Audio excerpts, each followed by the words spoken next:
ललित झा अभी फरार है।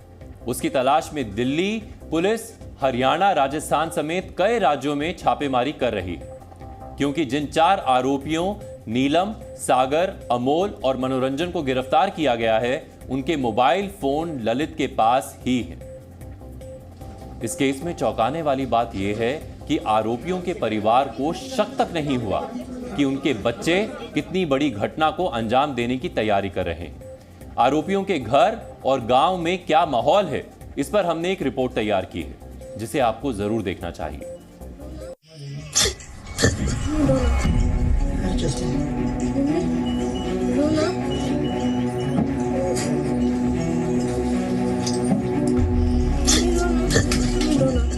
ये सागर शर्मा की बूढ़ी मां हैं, जो अपने बेटे के अपराध पर सिसक रही हैं।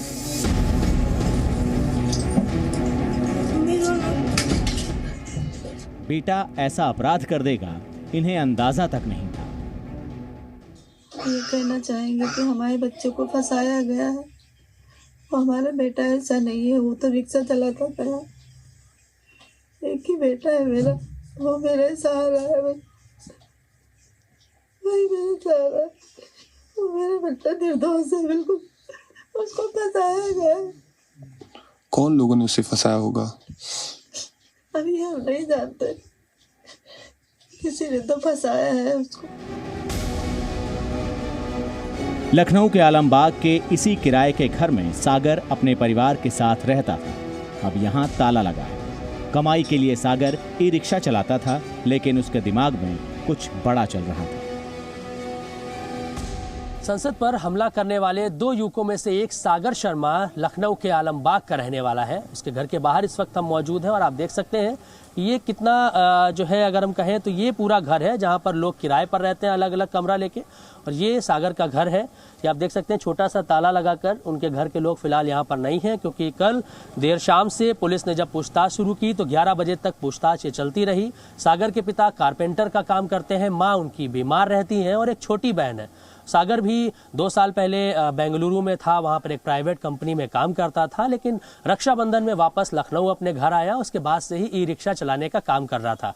11 तारीख को घर पे बताया कि दिल्ली जा रहा हूं एक बड़े आंदोलन में शामिल होने, और उसके बाद इस तरीके की हरकत हो जाती है। घर वाले भी स्तब्ध हैं। ये जो घटना हुई, सागर के बारे में आपको जानकारी मिली, तो आपको क्या कभी लगा कि सागर ऐसा कोई काम कर सकता है? नहीं, मैंने कभी देखा नहीं।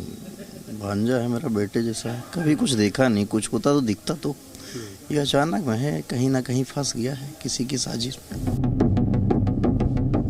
आरोपियों में एक महिला नीलम भी शामिल है। अच्छी खासी पढ़ी लिखी नीलम कैसे इस अपराध में शामिल हो गई, परिवार ये सोचकर ही हैरान परेशान है। कल टीवी में पता चला मैं तो कि वो ऐसे अरेस्ट हो गई।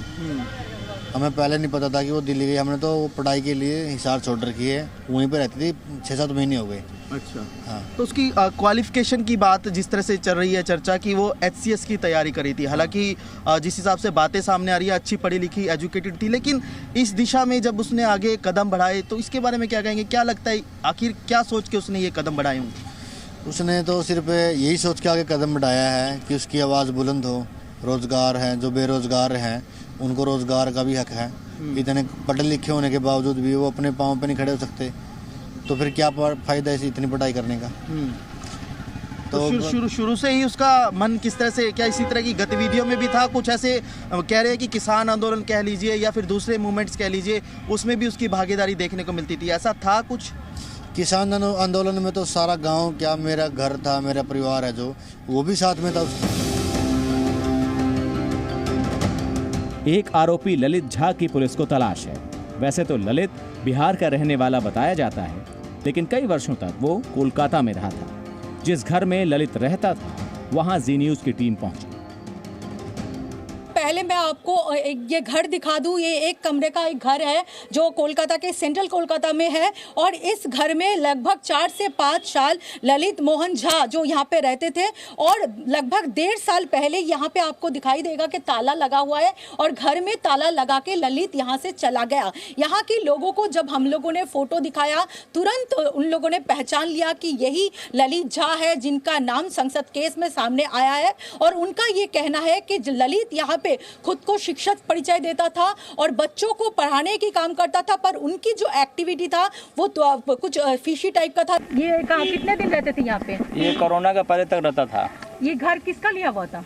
घर उसका पिताजी यहाँ पे पूजा का काम करते थे और उस समय का देखा हुआ है ये यहीं रहते थे। और किसी को पढ़ाते थे? हाँ, ट्यूशन करते थे वो। कोलकाता में ललित झा एक एनजीओ के साथ जुड़ा हुआ था। उसी एनजीओ के सदस्य को उसने संसद के बाहर हुए बवाल और नारेबाजी का वीडियो भेजा। ऐसा करने का मकसद क्या था, पुलिस जांच में पता लगाएगी। हालांकि दिल्ली पुलिस अब साजिश के पूरे नेटवर्क को खंगाल रही है। ब्यूरो रिपोर्ट, जी मीडिया।